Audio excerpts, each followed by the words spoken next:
arbitraje comercial. Fue abogado del área contenciosa de Telefónica del Perú a cargo de los procedimientos administrativos y demandas contenciosas administrativas. Ha formado parte de una serie de estudios y ha representado a la Universidad Católica en eventos internacionales en los MUD de arbitraje y competencia. Ricardo, el micrófono es tuyo. Adelante, por favor, bienvenido. ¿Qué tal? Buenas tardes. Gracias por la presentación y antes que nada espero que todos estén bien de salud. Muchas gracias también a la Cámara de Comercio por la oportunidad de hacer este webinar. Como ya dijo Alfredo Lindley, mi nombre es Ricardo Rodríguez, gerente de la oficina del estudio García Godos y Lindley Russo en Piura. Recientemente hemos abierto esta oficina en Piura y somos una firma especializada en estrategias regulatorias de comercio exterior, competencia y asuntos corporativos. Es por esto que el objetivo de este webinar es discutir un poco temas de actualidad de comercio exterior y aduanas, contando con expertos en la materia para ello. El primer experto que pasará a exponer es Eduardo García Godos. Es abogado por la Pontificia Universidad Católica, máster en Derecho Internacional Económico por la University of Warwick del Reino Unido, socio del estudio García Godos y Lindley Russo Abogados, experto en facilitación de comercio y cadena logística, exfuncionario del Ministerio de Comercio Exterior y expresidente de la Comisión de Eliminación de Barreras Burocráticas del INDECOPI. Eduardo nos expondrá los temas de ventanilla única de comercio exterior, Incoterms y comunidad portuaria. Habiendo dicho esto, le doy pase, por favor, a Eduardo. Listo. Muchas gracias, Ricardo. ¿Se ve la pantalla? Sí. Conforme. Perfecto. Bueno, en primer lugar, muchas gracias por su gentil participación. Es para nosotros un placer pues, llevar a cabo nuestro primer evento público de difusión en Piura.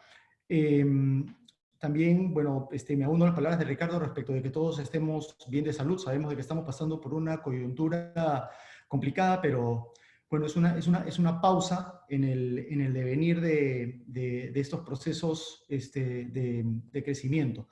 En primer lugar, pues vivimos lo que yo denominaría una economía de sustento basada en un intenso tráfico de bienes y servicios esenciales que están alrededor de la emergencia sanitaria.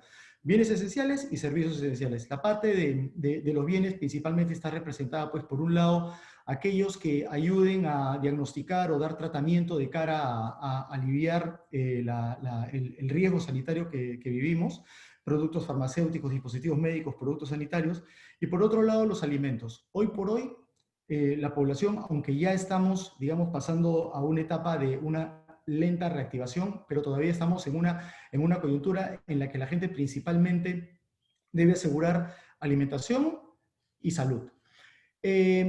Y por otro lado tenemos los servicios esenciales que facilitan el suministro de estos bienes y cuidan también los aspectos de la salud.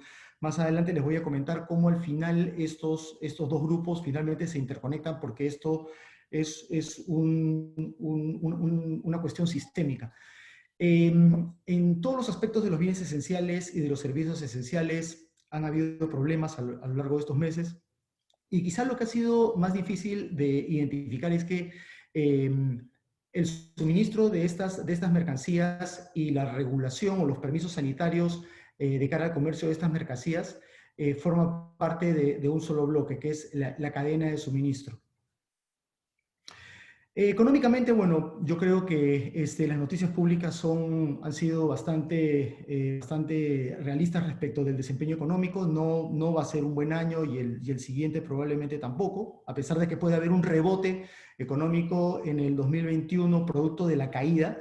Lo cierto es que pues, el nivel de exportaciones ha decrecido, pero de hecho hay algunos sectores o algunos productos que sí han tenido un desempeño algo más satisfactorio.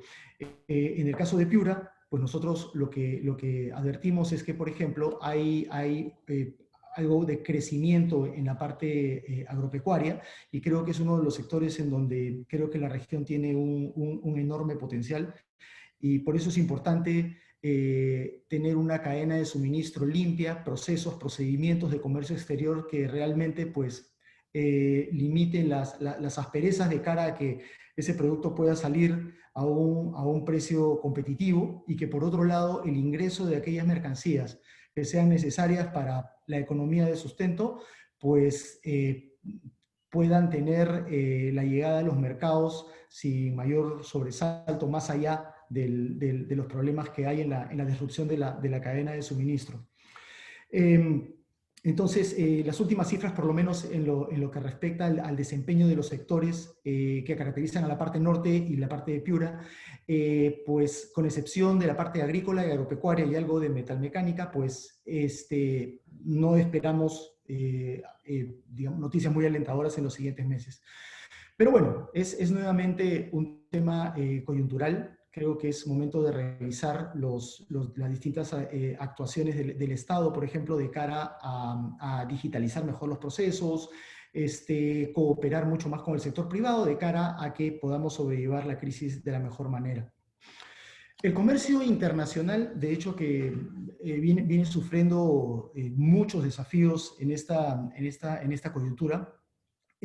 Como ustedes saben, ya en el año 2019, el periodo pre-pandemia, ya había un declive en cuanto a las cifras globales de comercio. El 2019 no fue un buen año para el comercio en general. Lo que ocurría es que a raíz de este problema, pues muchos países ya venían adoptando algunas prácticas restrictivas del comercio que colisionaban con distintos compromisos internacionales que pues la mayoría de países más bien debería cautelar. Recordemos de que hay varias disciplinas de comercio internacional que cautelan que las limitaciones o las barreras finalmente no se conviertan en arbitrarias de manera que afecten a los distintos países. Entonces, en la parte de obstáculos técnicos al comercio, por ejemplo, que sustenta los reglamentos técnicos que a su vez son los reglamentos para, por ejemplo, el registro de SENASA, DIGESA, DIGEMIT, pues están sujetos a normas también de proporcionalidad que los países así nomás no pueden eludir. Entonces, estas regulaciones han sido sometidas a mucho estrés en esta coyuntura, porque los países pues, se veían inducidos a limitar la salida de productos, por ejemplo, de las mascarillas, equipos de protección personal, basado en que necesitaban cautelar el suministro de estos bienes en su propio país. Entonces, son medidas autorizadas, pero eso no significa de que pues, eso debe extenderse a cualquier tipo de producto, ¿no? Tiene que ser una medida extraordinaria vinculada al riesgo que se quiere cautelar. Han habido problemas respecto de la transparencia, porque como ustedes saben, en estos meses pues hemos tenido muchas normas legales, varias de ellas quizá cuestionables en cuanto a su legalidad, pero bueno, veíamos de que era por la urgencia de querer paliar la incertidumbre. Pero tiene que haber un nivel de transparencia, tienen que publicarse y pues conocer cuáles son las restricciones que hay en los distintos países del mundo hacia donde exportamos. Aquí la OMC y el Acuerdo de Facilitación de Comercio juegan un rol esencial, dado que son los que soportan la fluidez de la cadena de suministro.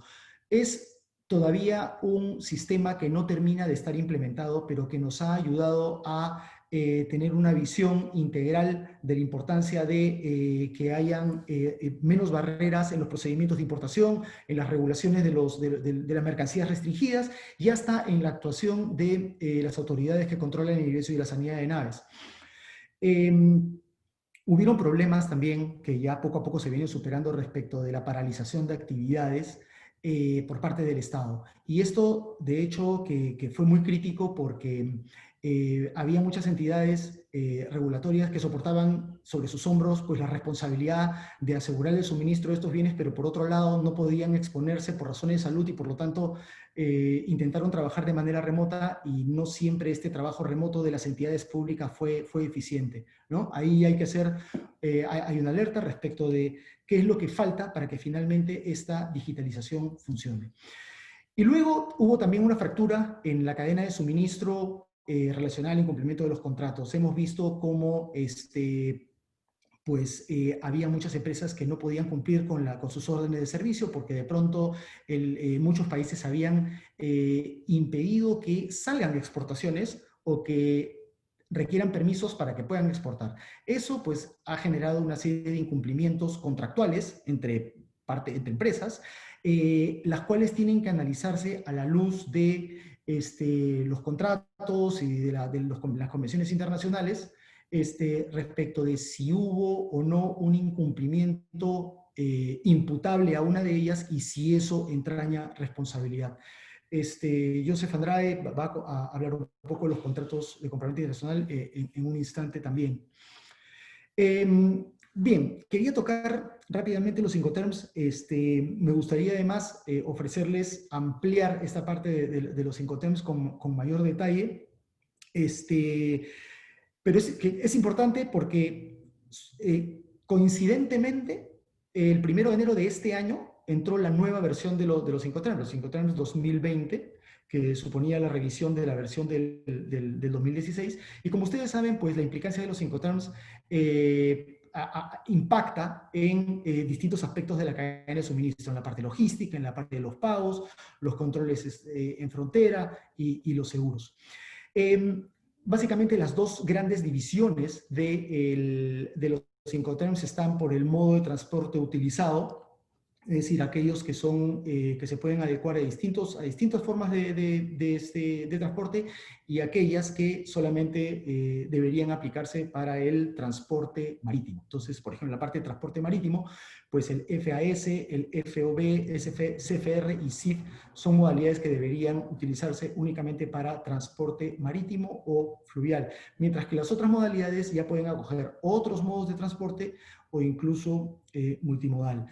Existe la clasificación también por grupo de Incoterm. Como ustedes saben, esta clasificación y la revisión de los Incoterms va en función a cuánta carga en cuanto a responsabilidades y riesgos se deposita en el vendedor o en el comprador. Quizá un aspecto muy importante es que esta nueva versión de los Incoterms tiene dos propósitos. Por un lado, actualiza prácticas internacionales que pues, han habido en los últimos 10 años, y por otro lado, intenta ser un instrumento más didáctico, ¿no? Yo lo denominaría que las características de esta versión de los Incoterms es que son mejoras con un propósito orientador. Vemos todavía, especialmente en las pequeñas y medianas empresas, que el uso de estos códigos, de esta terminología, todavía no es la más adecuada. Todavía pues hay quienes usan una categoría, un CIF, mencionando el puerto de origen cuando debería ser el de destino, ¿no? O un uso de un FAS en vez de un FOB, o un FAS cuando podrían utilizarlo inclusive para transacciones donde tienen que poner la mercancía a bordo. Entonces, no hay que detenernos en seguir brindando asistencia técnica en la comprensión de estos términos, y tener muy claro que los Incoterms son un componente más del aspecto transaccional de una compraventa internacional de mercancías. Es la parte de la entrega, la parte que transmite el riesgo. Hay una serie de aspectos que no están regulados acá, pero sin duda que la parte de la entrega y la transmisión de riesgo es un componente fundamental. Entonces, algunos de los cambios que quería destacar en estos Incoterms era el cambio del DAT por el DPU, el Delivered at Terminal por el DPU relacionado a Delivered at Place and Loaded. El DAT, de hecho, que estaba relacionado antes con el DAP, que es la entrega en el terminal. En este caso, la entrega en el terminal suponía pues una mercancía descargada, y en el caso del DAP no había una descarga. Entonces, en realidad lo que se ha hecho con esta modalidad es permitir de que se elijan más puntos de entrega de la mercancía sin descargar, ¿no? Entonces, generó eso una amplitud en el tratamiento. Por otro lado, vienen unas notas explicativas en cada regla de los Incoterms, cosa que explica de manera mucho más detallada cuáles son, y de manera secuencial, cuáles son las distintas obligaciones, riesgos de parte de cada una de las partes. Otra diferencia es que pues uno puede pactar un Incoterm FCA con la indicación de que sea a bordo para efectos de la carta de crédito y del Bill of Lading. Normalmente el FCA no supone técnicamente poner la mercancía a bordo, pero se puede poner una indicación para que esto pueda ser así. Por otro lado, los detalles de los costos son asumidos por las partes, también está mucho más organizada en esta nueva versión. Y en la parte de los seguros se hace una distinción que en la versión anterior no existía. Normalmente en los Incoterms CIF y CIP existía una obligación implícita de contratar cláusula C, ¿no? Sin embargo, ahora se hizo una distinción entre los Incoterms CIF con la cláusula C y los Incoterms CIP, donde se tiene que indicar una cláusula A, que es la que da una cobertura mucho más integral. Desde luego, las partes podrían pactar alguna cuestión distinta respecto del alcance de los seguros o del propio Incoterm, en cuyo caso prevalecerá lo que las partes hayan acordado. Luego, otra modificación fue la posibilidad de realizar un transporte o la mención de que la entrega se puede hacer con medios de transporte propios, que no estaba muy claro tampoco en la versión anterior. Y finalmente, dada la intensidad en los temas de seguridad, se fue muy explícito en las indicaciones de los Incoterms de que las obligaciones de cargo del vendedor o del comprador también implican el cumplimiento de los requisitos de seguridad inherentes al tipo de transacción. Entonces, para resumir, los cambios nuevamente son mucho más didácticos y orientadores de cara a inducir sobre todo a las pequeñas y medianas empresas a que comprendan y usen con mayor facilidad estos Incoterms. Normalmente ustedes nos encontramos con que utilizamos frecuentemente FOB, SIF, Ex-Work, alguna otra modalidad adicional, pero en realidad hay otras modalidades que se acomodan mucho mejor a las condiciones contractuales que hay que aprovechar. Luego, la ventanilla única de comercio exterior es un aspecto también que quería poner énfasis. Como ustedes saben, la ventanilla única es un proyecto mucho más ambicioso, más allá de solamente un portal en el que uno puede hacer un trámite de importación, o mejor dicho, de obtención de un permiso sanitario o algún otro reglamento técnico para importar o exportar. Esto en realidad se ha convertido en un sistema que intenta abarcar todos los aspectos de la cadena logística. El reglamento que ha salido recientemente, en agosto, precisamente es muy importante, es uno de los reglamentos más avanzados en cuanto a ventanillas únicas de Latinoamérica. Tiene una visión integral de la cadena logística y consagra pues, los principios de colaboración, enfoque de cadena, alcance transfronterizo y soporte en tecnología. Esto es muy importante para ver hacia dónde estamos yendo. No solamente se trata de colgar documentos PDF, sino también que la data que se aloje en la BUCE, pues finalmente viaje. Otro aspecto interesante es la opinión previa del MINCETUR y del MEF para los procedimientos administrativos que tengan que estar en la BUCE. Yo creo que esto es una cláusula de resguardo o una provisión de resguardo para controlar pues, la calidad regulatoria de las distintas entidades que tienen procedimientos en la ventanilla única de comercio exterior. Luego, se va a homologar finalmente el tratamiento de los productos en base a su partida y no solamente por denominación. Como ustedes saben, muchas entidades todavía trabajan con la caracterización de los productos no por su partida, sino por la denominación propia del producto. Y eso tiene que armonizarse. Va a poner también la BUCE a disposición un sistema de gestión de riesgos. Creo que este es el gran anhelo de las entidades regulatorias.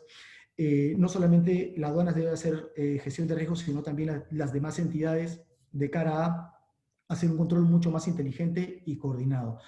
Vienen otros servicios adicionales que la BUCE va a poner a disposición, el sistema de comunidad portuaria, el portal de transparencia, el observatorio logístico que está de la mano con el MISLO, el sistema de monitoreo de servicios logísticos, que permitirá pues, a los operadores de comercio exterior cotizar mejor pues el costo de ingreso o salida de mercancías.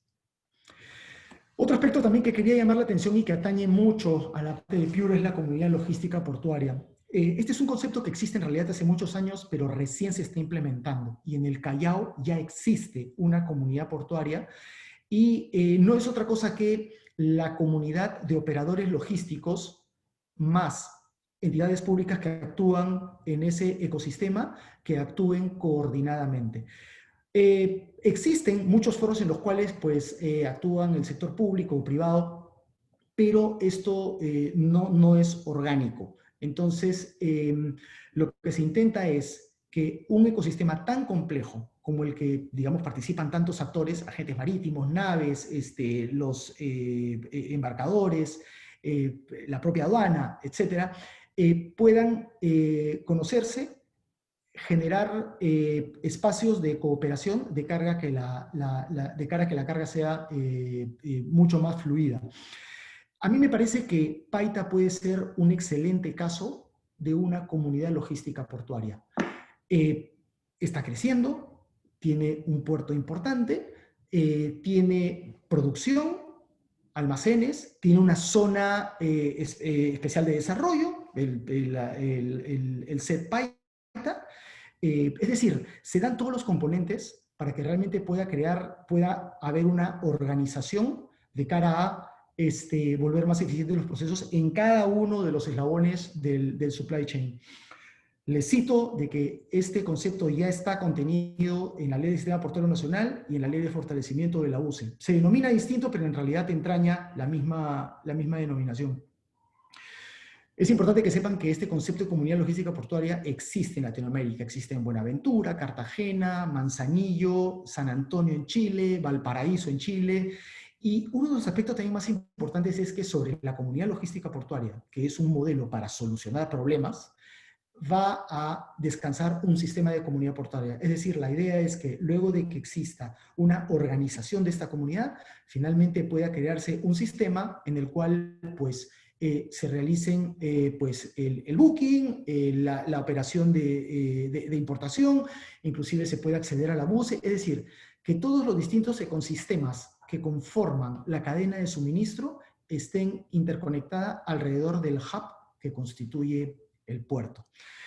Entonces, bueno, rápidamente he querido tocar algunos temas y pues quedo llano a las preguntas y le doy el pase a Ricardo. Muchas gracias.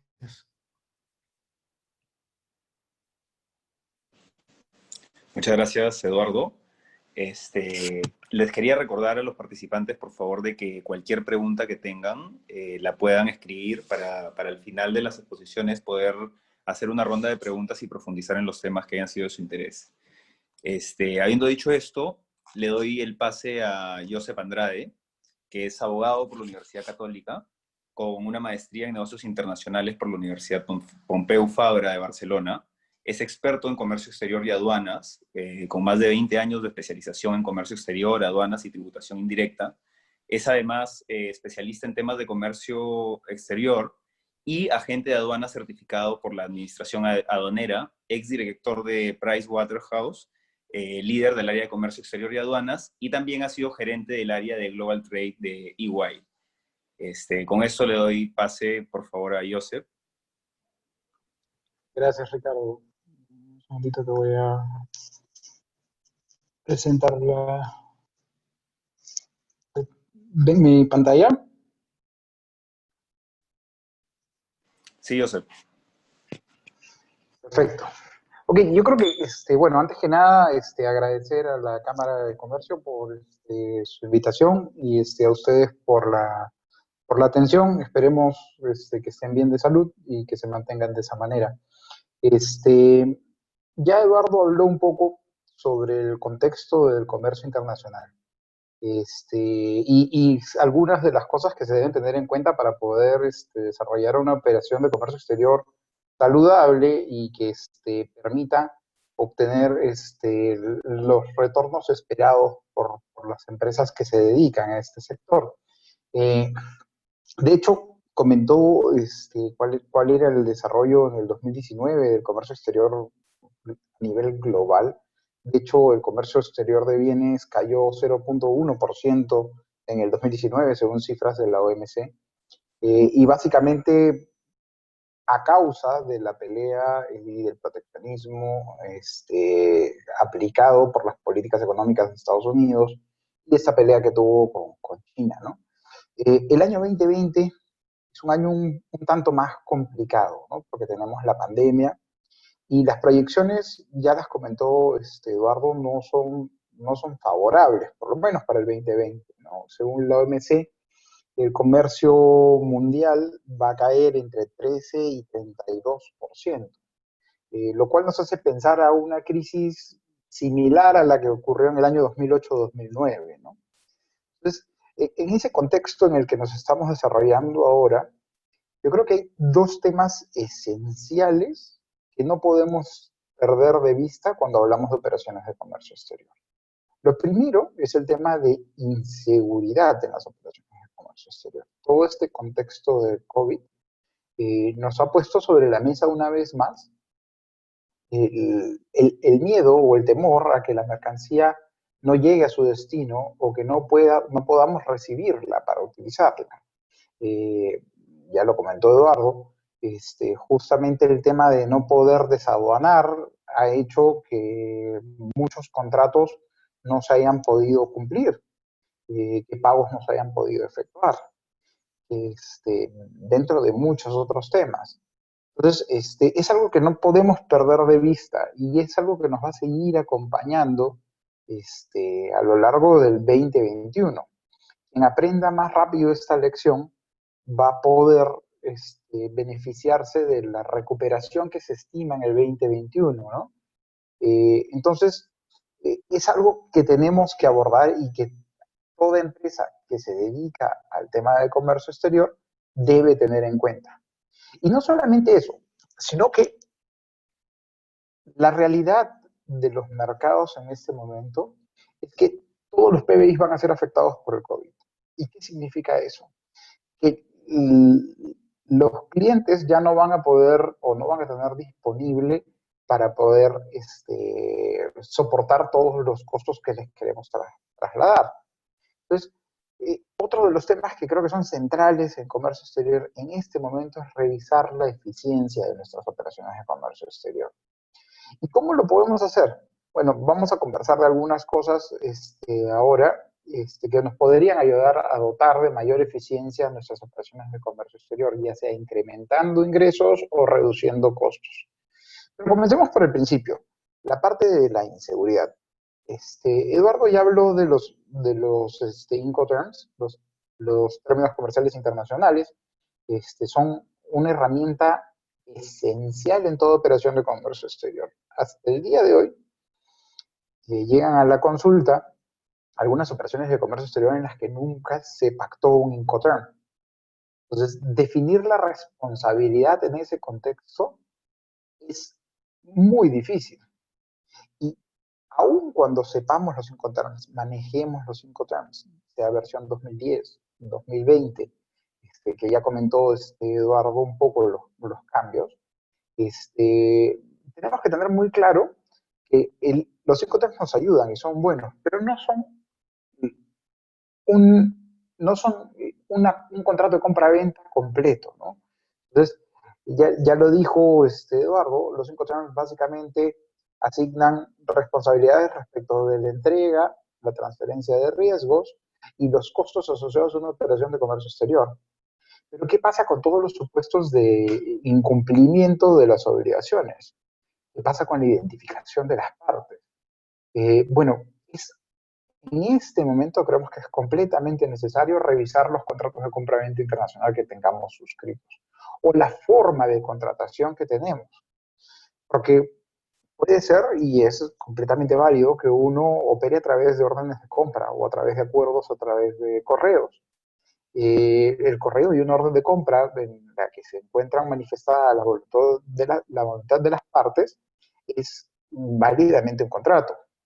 Ahora, sí tenemos que ponernos a pensar en algunos temas específicos. Lo primero es la identificación de las partes, porque tenemos que saber con quién estamos comerciando y ante quién vamos a repetir en caso de una inejecución de su obligación. La mercancía, ¿no? La definición de la mercancía que estamos transando, cantidad, calidad, especificaciones técnicas, tipo de embalaje, etcétera, es algo que tiene que estar claramente identificado. Las condiciones de entrega, que bueno, puede ser asociada a los Incoterms o podría ser que no. Aquí un paréntesis muy pequeño. Cuando hablamos de Incoterms y si queremos utilizar los Incoterms de manera correcta, lo mejor es que, como ya lo dijo Eduardo, utilicemos el Incoterm más adecuado, porque si nosotros tratamos de modificar los Incoterms, que está completamente permitido, si tratamos de modificarlos para adecuarlos a nuestra realidad, por no utilizar otro Incoterm, puede ser que perdamos el respaldo del Incoterm en ese contexto, ¿no? Otro tema relevante es la forma de pago, cómo se va a efectuar el pago de la operación de comercio exterior. Y esto, en este contexto, tiene una relevancia gravitante. No solamente la forma de pago, sino el medio de pago aplicable. Ya nos referiremos a este tema en algunos minutos. Lo otro es ley aplicable y mecanismos de solución de controversias. Si no tenemos todo esto identificado, sea en un orden de compra, en un contrato de compra-venta, en un acuerdo entre las partes, vamos a entrar en un escenario de riesgo que después va a ser muy costoso recuperar. ¿Sí? Entonces, lo primero era llamar la atención sobre este punto. Lo segundo era respecto de las formas de pago, ¿no? O los medios de pago. La realidad nos ha hecho ver que en este momento a nadie le sobra la plata. Y lo que está pasando alrededor del mundo es que los contratos son renegociados, los precios son renegociados, los pagos se hacen de manera diferida y en algunos casos hasta no se cumple con los pagos. Entonces, en ese escenario es importante tener muy claro que independientemente de las formas de pago que acordemos, sea adelantado, a la vista, diferida, tenemos que tener claro cómo se va a efectuar el pago. ¿Cuál medio de pago vamos a utilizar? El medio de pago más común y más utilizado es la transferencia bancaria. Te da certeza, tienes ya de una vez el dinero en tu cuenta por la operación de comercio exterior. En el caso de una operación con pago adelantado, bueno, no hay ningún problema. Pero la mayoría de gente, o la mayoría de operaciones de comercio exterior, se hacen parte adelantado, parte diferido, o diferida toda. Entonces, es bueno aprovechar este momento para revisar la forma que tenemos pactada respecto de los medios de pago. La utilización de carta de créditos siempre es es una forma o un medio de pago recomendable. Ahora, muchos de nosotros creemos que es un medio de pago muy oneroso, pero vale la pena revisarlo porque nosotros obtenemos, si utilizamos carta de crédito, nosotros obtenemos el pago de la operación de comercio exterior solamente con la presentación de los documentos. Y ahí es muy importante identificar cuáles son las condiciones de la carta de crédito. Porque también ha pasado en este contexto de COVID que muchas de las cosas pactadas en una carta de crédito, la información, la documentación, se debía presentar para obtener el pago del banco, no se pudo cumplimentar. Entonces, es muy importante tener en cuenta este tema porque reducimos riesgos de impagos, el tiempo de cobro, tenemos muy claro las condiciones y las obligaciones para obtener los pagos y no depende del deudor pagarnos o no, depende de un tercero. Es un banco que solamente verificados el cumplimiento de los requisitos debe abonar este dinero, ¿no? Finalmente, y esto creo que va en relación a algo que va a comentar Oscar más adelante, utilizar el medio de pago adecuado nos puede permitir probar frente a la administración aduanera el valor de una operación de comercio exterior, ya sea de importación, valoración aduanera, o de exportación, con fines de obtener los beneficios tributarios aplicables en nuestro sistema normativo peruano, ¿no? Entonces, por el lado de la inseguridad, estos dos temas creemos que son gravitantes tenerlos en cuenta. Y no hablamos solamente de inseguridad, sino también de eficiencia, ¿no? Ya lo dijimos, los precios están deprimidos en todos los mercados. Entonces, ¿cómo hacemos para ganar eficiencia? Y eficiencia directa, ¿no? A la vena, como dicen, ¿no? Directamente al bolsillo del accionista. Una de ellas es utilizar el mal llamado régimen de drawback que se aplica en el Perú. Lo que permite es obtener el 3% del valor FOB del producto exportado, siempre y cuando se cumplan los requisitos, ¿no? Para esto tiene que haber una exportación, tiene que haber una producción local y tiene que en esa producción local haberse incorporado o consumido un insumo importado que ha pagado los derechos arancelarios correspondientes. ¿Sí? Pero esto que suena más o menos sencillo y que normalmente lo tiene a su cargo el contador, porque pareciera una devolución de tributos, tal cual el saldo a favor materia de beneficio, que es la devolución del IGB para los exportadores, en realidad tiene muchas particularidades y las posibilidades de incurrir en riesgos que podrían representar no solamente la obligación de devolver el drawback, sino de pagar el 50% del debidamente restituido más intereses, o en el caso de sobrevaluación de la exportación o de simulación de hechos, pagar el 200% del beneficio indebidamente restituido, es algo muy importante, ¿no? O sea, ojo, y esto tiene relación con lo que había comentado hace un momento de los medios de pago. La mejor forma de demostrar el valor de una exportación es con un medio de pago adecuado, ¿no? Y es lo primero que mira la administración. Entonces, nuevamente, tener en cuenta esto. Ahora, el drawback, y por eso lo comentaba, mal llamado drawback, en el Perú está desarrollado a través de un procedimiento específico y que no está orientado a devolver los tributos pagados en la importación, sino el 3% del valor FOB. Y por lo tanto se discute y se ha discutido mucho acerca de si esto constituye o no constituye un subsidio por parte del Estado del sector exportador. Creo que no es momento de entrar a ese tema, daría para largo, y tampoco en estas circunstancias de COVID no vale la pena entrar a esa discusión. Creo que el sector exportador necesita el apoyo decidido del Estado. De hecho, en los últimos tiempos se ha estado hablando de incrementar la tasa del 3% al 8%, como fue en algún momento. No sabemos si eso vaya a suceder, pero la realidad es que el drawback es esencial para incrementar la eficiencia de un exportador.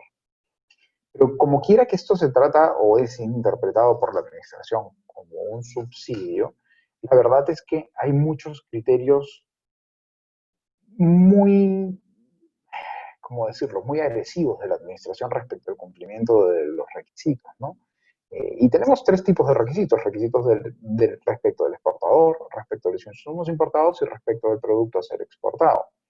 Respecto del exportador, tienes que ser productor exportador. ¿Qué quiere decir esto? Por ejemplo, si tenemos una empresa copiadora de mangos, es una copiadora de mangos, que es la que es exportadora, el acopio del mango en sí mismo, la compra del mango y el acopio para exportación, no es un proceso productivo.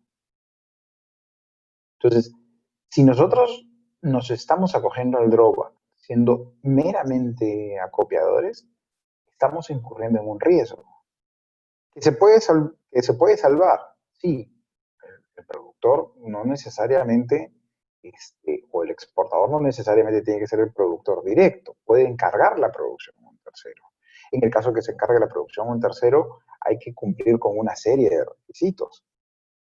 Tener un contrato de producción por encargo, demostrar la producción por encargo con los comprobantes de pago correspondientes, entre otros, ¿no? Respecto a los insumos importados, hay una serie de pronunciamientos por parte de la Administración Tributaria y del Tribunal Fiscal, incluso en algunos casos, que han hecho que por faltas de trazabilidad no se pueda o no se pueda sustentar correctamente el acogimiento al régimen del DROA. Y esto es esencial y es muy importante. O sea, si no tenemos guía de remisión, si no tenemos un adecuado sistema de trazabilidad interno, lo que puede suceder es que perdamos el DROA, ¿no? Y que se apliquen las multas correspondientes. Respecto al producto ser exportado, también hay muchas discusiones. Por ejemplo, la clasificación arancelaria. Ustedes saben que hay una lista negativa de productos que no se pueden acoger al régimen del drawback. Y la administración discute mucho la clasificación arancelaria de los productos justamente con miras a evitar, en algunos casos, la aplicación del régimen. Desnaturaliza esto una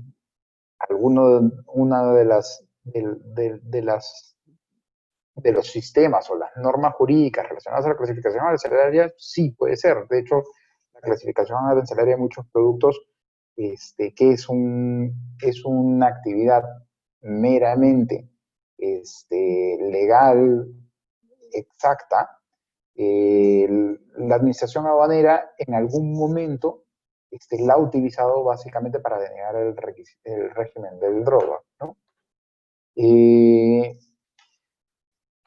comentar sobre el drawback? Bueno, el tema de lo que estamos viviendo y la suspensión de plazos. Ya la SUNAT se ha pronunciado respecto de la suspensión de plazos y el acogimiento al drawback y ha dicho que el plazo para acogerse al drawback durante el periodo en que duró el régimen de excepción, es decir, desde la dación del decreto de urgencia 29-2020, el 21 de marzo hasta el 10 de junio, se encontraba suspendido. Eso quiere decir, oye, si yo tengo mercancías que no pude, respecto de las cuales no pude solicitar drawback dentro de los 180 días, lo puedo hacer considerando este plazo. Ahora, la administración no dijo mucho, o no se ha pronunciado todavía, respecto del plazo de los 36 meses, que es el plazo entre que los insumos fueron importados y el producto final fue exportado.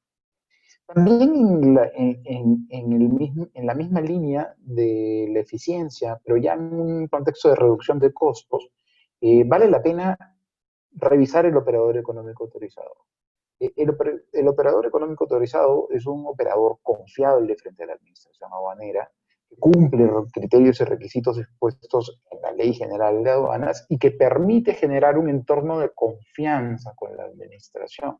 Y como consecuencia de esta confianza entre la administración y el operador de comercio exterior, la administración lo que hace es le otorga ciertos beneficios, y beneficios que en este momento son muy importantes. Por ejemplo, la ampliación del pago para pagar la deuda tributaria aduanera, la posibilidad de utilizar garantías nominales para numerar declaraciones aduaneras, lo cual implica una reducción de costos financieros, no cuestionamientos del valor durante la importación, reducción de controles, menores canales rojos y naranjas en las operaciones de comercio exterior, atención preferente en la tramitación de recursos de impugnación, asignación de un punto de contacto, es decir, tener un sectorista dentro de la administración aduanera, y bueno, algunos otros beneficios asociados que de repente no suenan tan tangibles, pero en la práctica nosotros hemos visto que son bastante importantes.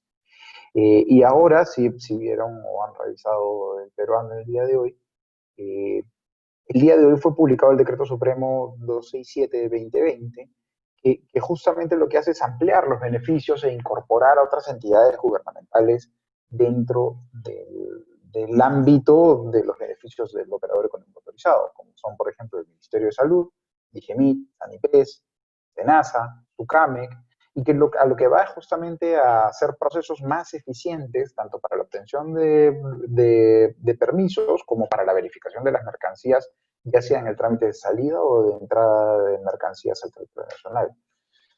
¿Qué se tiene que cumplir para poder ser operador económico autorizado? Tener una trayectoria satisfactoria del cumplimiento de la normativa vigente, tener un sistema adecuado de registros contables y logísticos, solvencia financiera y un nivel de seguridad adecuado. Este último, el nivel de seguridad adecuado, es uno de los requisitos o de los pilares más importantes para efectos del operador económico autorizado. En línea con el operador económico autorizado, también recientemente se publicó el reglamento del exportador autorizado por parte de MINCETUR, que lo que permite, básicamente, es que el exportador que comercia con países con los que hemos suscrito alguna preferencia arancelaria, pueda certificar el origen de sus mercancías. ¿Qué significa esto? Una reducción de costos inmediata en la emisión de certificados de origen. Ya no tenemos que ir a un tercero y pagarle a un tercero para que certifique el origen de nuestras mercancías, sino que lo podemos hacer nosotros mismos. Con eso también se reducen los tiempos de exportación, porque no tengo que esperar a que el certificado de origen esté listo para poder iniciar mi proceso de exportación. Y tengo independencia en la emisión de los certificados de origen. Esta categoría o esta certificación como exportador autorizado tiene una vigencia de 3 años, es útil para uno o más acuerdos comerciales, es intransferible y puede modificarse el alcance, es decir, si apliqué para un tratado específico, puedo incorporar otros tratados o cambiarlo, ¿no? ¿Cuáles países o cuáles destinos permiten la utilización de exportadores autorizados o autocertificación? La Unión Europea, la Asociación Europea de Libre Comercio, donde están Islandia, Liechtenstein, Noruega y Suiza, Japón, Panamá, Costa Rica y Honduras. Entonces, si nosotros exportamos hacia estos países, vale la pena que le demos una mirada al exportador autorizado porque esto nos va a permitir reducir costos. Y finalmente, ya para terminar, hay un tema que tenemos que tener muy, muy claro también. Con las modificaciones de la Ley General de Aduanas, se incorporó un tema que de por sí puede generar un problema en los operadores de comercio exterior y que es la adecuación del instituto de la prescripción a los términos que están vigentes en nuestro Código Tributario, ¿sí? Como ustedes saben, siempre la relación entre tributación y aduanas ha sido bastante cercana. Y la prescripción es una institución que estaba en nuestro Código Tributario y está en nuestra Ley General de Aduanas, siempre ha tendido a replicar el mismo tipo de norma, ¿no? Entonces, hace mucho tiempo, el Instituto de la Prescripción en sede tributaria se aclaró a través de una norma que es la 1421. De hecho, la norma 1421 lo que hizo fue aclarar un tema central, que es que lo que decía el Código Tributario es que la administración tributaria tenía 4 años para determinar y cobrar la deuda tributaria. ¿Qué significaba esto? Que después de esos 4 años, normalmente contados a partir del primero del año siguiente en que nació la obligación tributaria, pasados estos 4 años, la administración perdía su derecho a cobrar. Entonces la administración decía, oye, ¿cómo puedo yo perder mi derecho a cobrar si no he determinado? ¿Cómo pueden ir a la par la acción de cobro y la acción de determinación? Si yo no puedo determinar, no nace la diferencia. Por ejemplo, si declaramos impuesto a la renta, y declaramos impuesto a la renta de 100, nos vienen a fiscalizar 3 años después, o 4 años después, 3 años y medio después. Viene la administración, revisa nuestros papeles y dice que nuestro impuesto a la renta no era de 100, sino era de 120. Hay un tributo emitido de 20. Y la administración decía, bien, en el proceso en que yo me demoro para fiscalizar, si bien está suspendido el plazo, la realidad es que yo pierdo tiempo, ¿no? Y ese era el criterio de la administración. Entonces, la administración decía, oye, el cómputo de la prescripción se debe entender 4 años para determinar y después de eso para cobrar. Eso no era lo que decía el Código Tributario y fue cambiado por el Decreto Legislativo 1421, que dicho sea de paso, el 22 de septiembre va a ser materia de revisión a nivel del Tribunal Constitucional por una acción de inconstitucionalidad presentada por el Colegio de Abogados de la Libertad. Pero bueno, todo este preámbulo sirve para básicamente contarles que en sede aduanera ha pasado lo mismo, exactamente lo mismo. Hemos pasado de un instituto de la prescripción que permitía que a partir de los 4 años la administración aduanera ya no pudiera cobrar la obligación tributaria aduanera adeudada, a una institución de la prescripción que ha ampliado esto hasta 8 años. ¿Sí? Y uno diría, oye, bueno, pues a través de la ley se puede hacer, pero hay un tema específico que es la disposición complementaria transitoria única del decreto legislativo 1433, que es la modificación a la Ley General de Aduanas, ha dicho incluso que para aquellas obligaciones tributarias que no terminaron de prescribirse a la entrada en vigencia de este decreto legislativo, van a tener que utilizar el plazo de prescripción establecido en el decreto legislativo 1433. Es decir, digamos, una operación, una importación del 2012, ¿sí? En el 2013 iniciaba su cómputo de prescripción. Si le poníamos 4 años, esta prescripción tenía que darse el 1 de enero del 2018. Pero supongamos que esta obligación tributaria pues quedó dentro del plazo de la 1433. ¿Qué es lo que sucedería con esto? Y ya ese plazo de 5 años, 4 años, aproximadamente 4 o 5, se puede convertir hasta en 10 años.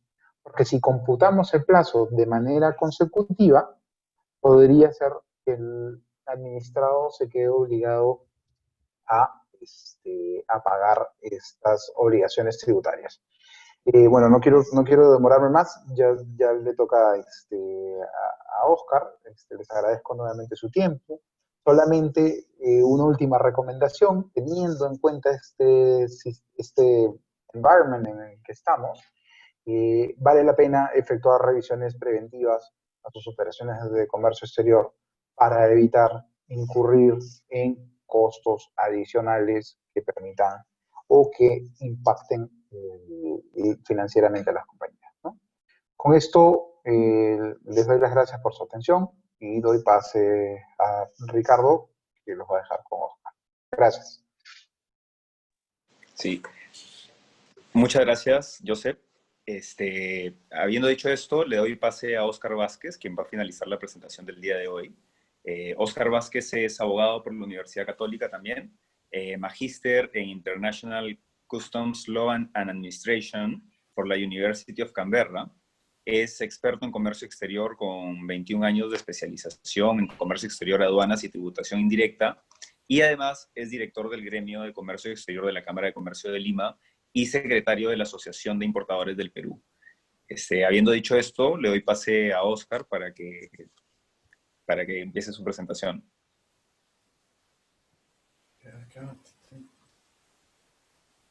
Bueno, muchísimas gracias. Agradezco la invitación de la Cámara de Comercio de Piura. Hace varios años estuve por allá, estuvo estupendo. Bueno, los visito digitalmente, no físicamente, eso es una pena, pero presumo que ya habrán siguientes oportunidades para poder viajar a Piura y conversar directamente. Voy a poner mi presentación.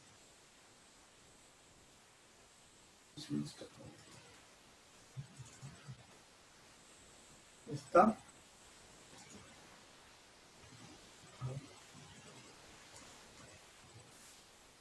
Listo. Bueno, Joseph les habló un poco de las oportunidades que él puede leer que ustedes, operadores de comercio exterior, importadores, exportadores u otros agentes pueden aprovechar porque la legislación de aduanas lo permite, ¿no? A mí me han pedido que haga la parte negativa y identifique alguna problemática nueva o digamos que tenga su tiempo, pero que actualmente es un dolor de cabeza para los, ¿no? Entonces, he elegido cuatro temas. El primero es la carga de la prueba. Todos hemos escuchado películas, televisión, en discusiones, y más o menos lo tenemos presentes, que todos somos inocentes mientras no se nos pruebe que somos culpables, ¿no? Hay una presunción de inocencia que hemos visto que se menciona en las películas, ¿no? Y también nos han contado a veces que quien acusa tiene que probar que lo que está diciendo es verdadero, ¿no? Bueno, eso es correcto, excepto en valoración aduanera, ¿no? Los agentes de aduana lo deben saber. Nosotros tenemos que el reglamento de valoración aduanera del Perú dice que la carga de la prueba es la obligación que tiene el importador de probar que el valor de aduana declarado es el correcto, digamos. Es decir, que la aduana no está obligada a probar cuando acusa a un importador de que está subvaluando, por ejemplo, o que ha declarado un precio incorrecto. No es la aduana la que lo tiene que probar. Es el propio importador quien debe probar que ha declarado un valor correcto. Entonces, ¿esto qué nos trae? Dos cosas que hay que siempre tener en cuenta, ¿no? Uno, que dado que así está regulado el tema y por el momento no va a variar, no nos sorprendamos nunca cuando importamos bienes, por ejemplo, y nos emiten lo que se llama en aduanas una duda razonable, que es esta notificación de la aduana donde nos pide que probemos que el valor declarado es el correcto, ¿no? Porque si la carga de la prueba está en el importador, la aduana lo puede hacer en cualquier momento. Ciertamente, suele, o digamos lo sería lo técnicamente correcto, basarse en que su base de datos tiene precios más altos para la mercancía que estamos importando, o que encuentra que los documentos que hemos presentado para el despacho no cuadran bien, ¿no? Pero también hay casos en los que, digamos, sin demasiado sustento, te emite una duda razonable. Como menciono, pero es así. La carga de la prueba está en el importador para la regulación peruana y de algunos otros países de la región también han seguido el mismo modelo. Entonces, ese es un tema, ¿no? ¿Y qué significa? Que si está así regulado, significa que todos los importadores deben tener bien en orden los documentos que corresponden a toda la operación de importación, ¿no? Todos los documentos deben estar ordenados, claros, y además deben permitir hacer un link entre la orden de compra que se emite al inicio, por ejemplo, luego la factura, la documentación contable, hasta el pago a través de la entidad bancaria. Todo eso, documentos completos y además link. Cada documento que le sigue en la cadena debe tener algún rastro o debe contener el número, por ejemplo, del documento anterior, para así poder hacer link, ¿no? Y poderle probar a la aduana que el valor declarado es el correcto, ¿no? Como saben, en caso de que no lo puedan hacer, la aduana tiene legalmente la competencia de reemplazar ese precio para que ya no sea la base imponible, ¿no? del cobro de los tributos de importación, sino que la puede reemplazar siguiendo lo que se llaman los métodos de valoración aduanera, que pueden ser el reemplazo de ese valor por un valor de mercancía idéntica, un valor de mercancía similar y los demás métodos de valoración, que lo que generalmente van a implicar es un mayor valor, un mayor pago de tributos. La aduana no va a reemplazar tu valor si su base de datos tiene precios menores. Va a buscar aquellos casos en que su base de datos tenga precios más altos y te va a reemplazar ese valor, y puede significar que termines pagando en tributos, digamos, 20% más, 10% más. Y ahí no termina el tema, porque también durante este tiempo que discutes con la aduana respecto al valor, no necesariamente te va relevante. Te va relevante si tú pagas o garantizas esa discusión, digamos, ¿no? Ese posible ajuste. Si no, en esos tiempos de discusión, esos días de discusión, tu mercancía va a estar en terminal, ¿no? Generando sobreestadías, ¿no? En algunos casos, ¿no? Dependiendo del plazo que se hayan dado a días libres, ¿no? Y eso también significa un sobrecosto. Entonces hay que tener en cuenta eso, tener la documentación de la operación bien ordenada y bien linkeada. Un documento debe tener siempre la referencia del documento anterior para poder así hacer match entre todos y poderle probar a la aduana que lo que nosotros hemos declarado es lo correcto. Es un. El segundo tema que se ha puesto de moda es justo la valoración aduanera en exportación. Hasta hace un año, 2 años, no había, digamos, mucho control sobre el valor que se declaraba en exportación.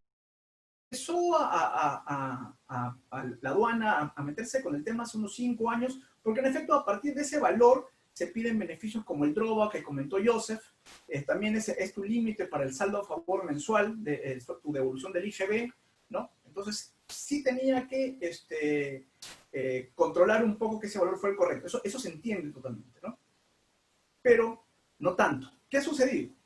Que el año pasado se modificaron este año se modificó el reglamento de la ley de aduanas. Y miren lo que pusieron. En el artículo 83, ¿no? Como pueden ver ahí en su pantalla, pusieron un texto que no existía, ¿no? No existía antes, ¿no? Pero más o menos quiere decir que ahora el funcionario aduanero debe verificar la veracidad del valor declarado, ¿no? Y dice, de verificarse información falsa respecto del valor, no procede la regularización de la declaración, ¿no?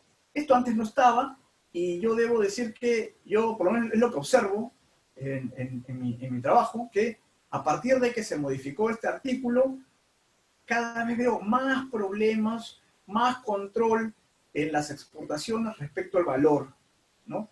Les cito un caso. O sea, digamos, cuando la exportación se debe a una venta, existe su problemática, pero el exportador, digamos, si tiene, como menciono, los documentos ordenados y bien linkeados, puede salir rápido del problema. Pero, por ejemplo, yo tenía un caso en el que la exportación no se debió a una venta, sino a una devolución de una máquina que se había alquilado, ¿no?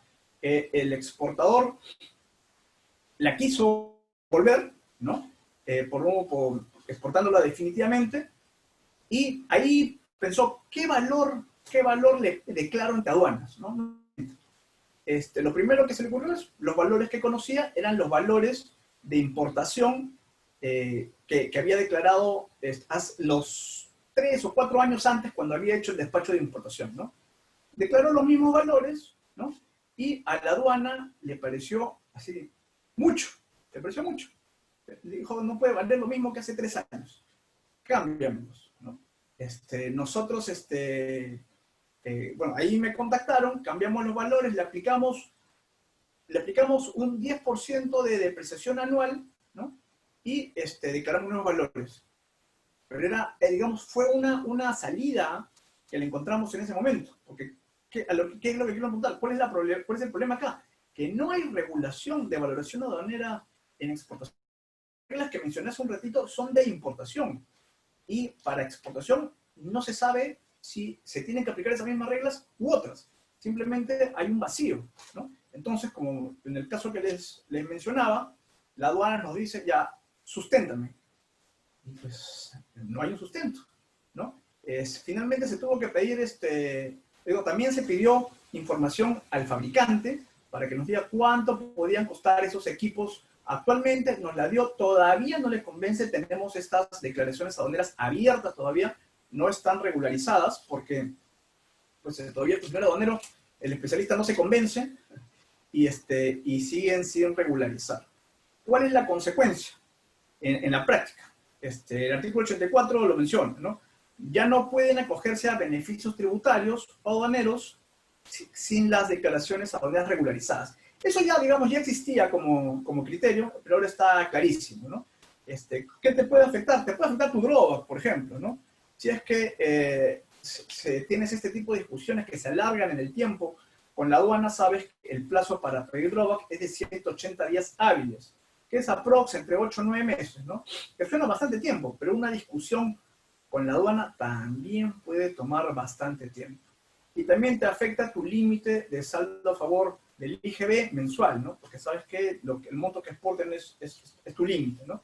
Entonces, aquí hay un tema nuevo que nosotros, por ejemplo, a través de los gremios en los que también participamos, hemos pedido que se aclare, pero digamos, no vemos una solución a corto plazo, es decir, que hay una regulación específica de valoración aduanera para exportación, pero digamos, el problema está, ¿no? Y hay que tener cuidado.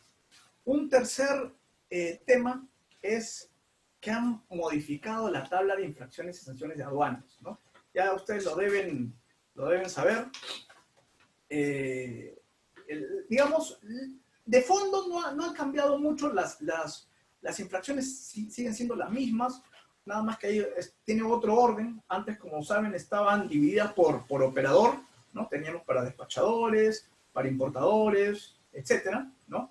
Ahora están divididas en básicamente 3, para operadores de comercio exterior, que son, digamos, los operadores que participan en logística, para el operador interviniente, que es básicamente el dueño de la carga, e incluso ahora se pueden sancionar a terceros, es decir, terceros que no tienen que ver directamente con la operación, sino que pueden haber sido contratados por el operador o por el dueño de la carga, ¿no? Ahora pueden ser sancionados. Entonces, digamos, la tabla está distinta, me comentan para algunos usuarios, importadores, exportadores, operadores, que está más confusa. Pero digamos, esta confusión en el largo plazo se aclarará y, digamos, aprenderemos a usar esta nueva tabla. La peor noticia es que con la modificación se eliminaron tanto los artículos referidos al régimen de incentivos y ya no se puede aplicar el régimen de gradualidad, que si recuerdan son estos regímenes que permitían descuentos muy importantes para pagar las multas, ¿no? El régimen de gradualidad permitía descontar multas hasta 95%, es decir, pagar solamente 5%. Bueno, eso ya no existe, y de todo lo que hemos hablado con la aduana, no es probable que vuelvan a emitir un régimen de gradualidad o de incentivos, ¿no? Han dejado en la propia tabla, digamos, un descuento de 50% cuando el infractor subsana la infracción, valga la redundancia, antes de cualquier notificación de la aduana. Es decir, antes, cuando hacías eso, cuando subsanabas antes de cualquier notificación, podías obtener una rebaja de hasta 95%. Ahora máximo 50%. Y después ya nada, ¿no? Entonces, ahora hay que invertir un poco más de controles para no cometer infracciones, porque como menciono, las multas van a salir más caras, porque ya no se van a poder descontar. Si la aduana ya las descubre, que significa que te pueden notificar, si las descubre, las van a notificar, ya no tienes ninguna rebaja. Repito, solamente vas a poder, en algunos casos, cogerte la rebaja del 50% sin ninguna notificación de SUNAT. Cero, ¿no? Una vez que hay una notificación, ya no puedes cogerte a ninguna rebaja, ¿no? Entonces hay que tener más cuidado con cometer infracciones, porque van a ser más caras, van a salir más caras, ¿no? Y un cuarto tema que cada vez veo más a lo que llaman discrepancia de documentos o falta de documentación aduanera, ¿no? Por ejemplo, me refiero al caso en que un documento, digamos yo les comento el caso específico para que vean lo grave que puede ser. Digamos, un certificado de origen porta una mercancía en base al TLC con Estados Unidos, pero el certificado de origen, pero Estados Unidos no, porque Estados Unidos es autocertificación generalmente. En el caso de Chile, donde es un caso cierto que yo he conocido, se emite el certificado de origen en Chile, y la aduana de Chile, en base a su criterio, ¿no?, pone la partida A, ¿no? Cuando llega el bien y se va a despachar acá en Perú, ¿no?, el criterio parece bien de la aduana peruana, la B, ¿no? Esas cosas pueden pasar, porque si bien, digamos, el arancel de aduanas del Perú se basa en el sistema armonizado, digamos, siempre hay una pequeñas diferencias de criterio que pueden haber entre aduanas. Eso sucede y va a seguir sucediendo, ¿no? Entonces, tenemos que el certificado de origen viene con una partida A, y tú, en base al criterio de tu aduana del Perú, declaras la partida B. Y la aduana te dice, ese certificado de origen no corresponde a este bien. Y bueno, qué sorpresa, ¿no? Porque evidentemente corresponde. Ahí está el número de factura. Solamente hay un dato que se diferencia, y no es un dato consustancial al bien, es un dato que se basa en criterio, ¿no? Y la aduana te dice, no, ese certificado no corresponde, ¿no? Yo les voy a contar un caso así de pesadilla. Yo tengo un cliente que también quiso exportar unos repuestos de unas máquinas que había alquilado en su momento y también estaba exportando, ¿no? estaba regresándolos a su propietario, ¿no? En el acta de entrega, quien se las entregó acá en Perú, ¿no? En el acta de entrega le puso repuestos de tal máquina, ¿no es cierto? La aduana le salió canal rojo a ese despacho, la aduana hace la inspección física, abre el contenedor, y lo que ve es tuercas, motores, bombas, cables, los repuestos, evidentemente, ¿no? Pero para la aduana eso no eran repuestos, ¿no? Eran cables, tuercas, tornillos, bombas, motores, ¿no? ¿Qué pasó? Comisó todos esos repuestos que estaban valorados con más o menos $200.000, ¿no? Los comisó, digamos, estamos litigando, pero existe la probabilidad que se pierda la propiedad de todos esos bienes por esa simple falta de criterio que tienen a veces. Digo, no todos la mayoría de los casos, son los casos extremos, pero a veces algunos especialistas de aduanas, ¿no? De no entender que a veces tú puedes llamar, digamos, a un bien, los puedes llamar en un idioma u otro. Por ejemplo, si yo importo, ahí lo puse como ejemplo, lemon candies, que en inglés son caramelos de limón, pero el documento en la DAM declaras caramelos con la marca, caramelos princesa. La aduana te puede decir, no corresponde, son otros documentos, y bueno, las consecuencias jurídicas aduaneras que corresponden, ¿no? Y tenía otro caso de GRAS también, GRAS artificial para fútbol. La aduana utilizó la norma técnica que si bien la norma técnica es un documento que se puede usar para cualquier operación, ¿no? No está hecha necesariamente para temas aduaneros, y hay que leer el texto razonablemente, ¿no? Pero también en este caso, la aduana dijo, en el caso de GRAS artificial verde para fútbol, ¿no? Dijo que no, que era un tejido grueso verde. Y le cambió la partida, por ejemplo. A veces suceden esta falta de criterios. Entonces, la recomendación acá es todos tus documentos idénticos, absolutamente idénticos. Si tiene comas, usa las comas, el punto, el acento, todo idéntico para evitarte problemas, porque no aplica la norma razonablemente como debiera ser, porque todos en la vida hay que tomar decisiones y hay que actuar de manera razonable. Y bueno, esos son los 4 problemas que yo veo que están afectando mucho actualmente, generando grandes pérdidas, por lo menos algunos clientes míos, y presumo que después ahora iniciaremos con preguntas y respuestas, y quedo a disposición para cualquier duda que tuviera.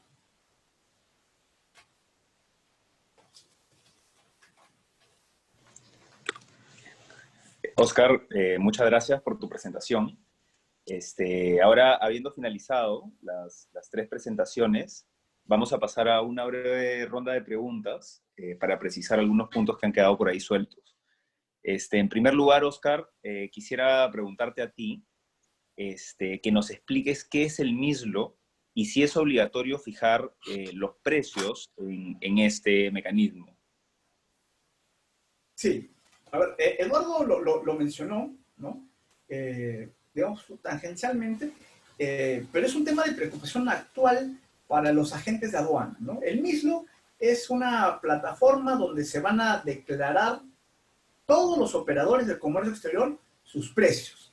¿Para qué? Digamos, la finalidad del MISLO es que haya transparencia en el mercado, que se genere más competencia entre unos y otros operadores y que el mercado actúe y se generen precios más competitivos, ¿no? Digamos, la intención está bien, ¿no? Y dado que han existido históricamente algunas quejas de los dueños de la carga contra algunos operadores, ¿no? Y bajo la premisa de que el Estado peruano no puede fijar precios, ¿no? Porque la libertad de comercio está protegida en la Constitución. Lo que sí se puede hacer, y es lo que quiere el MINCETUR, el Ministerio de Comercio Exterior y Turismo, es que se publiquen estos precios de tal manera que los dueños de la carga, ¿no? Los importadores, exportadores, conozcan el precio de todos los operadores y puedan elegir el que más le convenga, ¿no? Y eso va a hacer que exista también una fuerza, la oferta y demanda en el mercado, de que los operadores bajen sus precios para conseguir clientes. Digamos, eso es libre mercado, eso es transparencia y eso está muy bien, ¿no? La regulación ha empezado con los agentes de aduana, ¿no? Entonces, yo entiendo que hay agentes de aduana que tienen esa preocupación. Primero, de por qué fueron los primeros. En verdad fueron los primeros porque eran digamos, los que tienen menos enrevesada su lista de precios y de servicios, ¿no? Entonces, no hay demasiado por qué preocuparse, a menos que tengan algún tema que esconder, no hay por qué preocuparse. Estos precios, además, por si acaso, no se fijan los valores que declaren, los precios que declaren los agentes de aduana en este caso, y después todos los operadores, son precios techo. O sea, evidentemente con los clientes, con los comitentes que tenga esta agencia de aduanas, puede pactar precios menores. Lo que en principio no debería poder pactar es precios mayores, ¿no? Y, digamos, eso es lo regular. Es como cuando una tienda cualquiera publica sus precios, ¿no?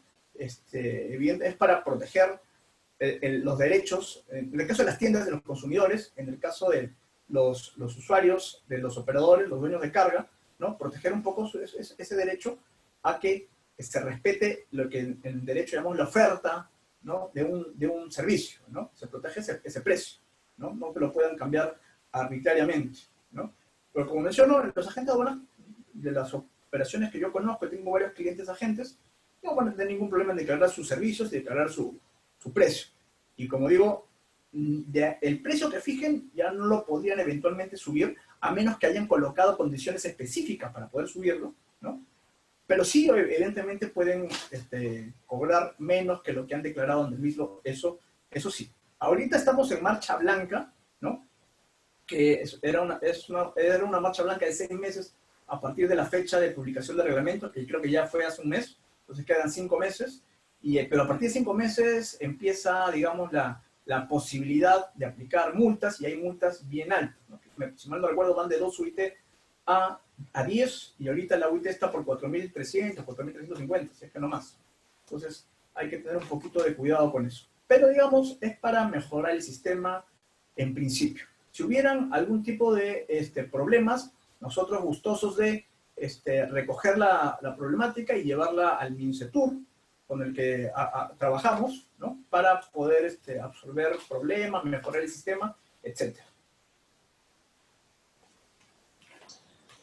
Listo. Muchas gracias, Oscar.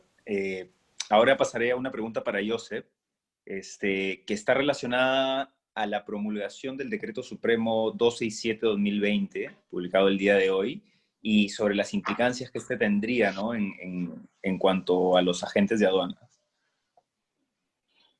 Bueno, en realidad es aplicable a operadores de comercio exterior, terceros intervinientes, importadores y exportadores, pero efectivamente es bastante importante, ¿no? Porque lo que sucede es que la idea de otorgar o de ampliar este escenario de confianza va a ser realidad, ¿no? O sea, pasaba mucho con operadores económicos autorizados que, si bien tenían todos los beneficios otorgados por la administración aduanera, si sus mercancías eran restringidas, pues se podían quedar en la aduana o podían no tener los permisos de importación respectivos a tiempo para completar la operación de comercio exterior.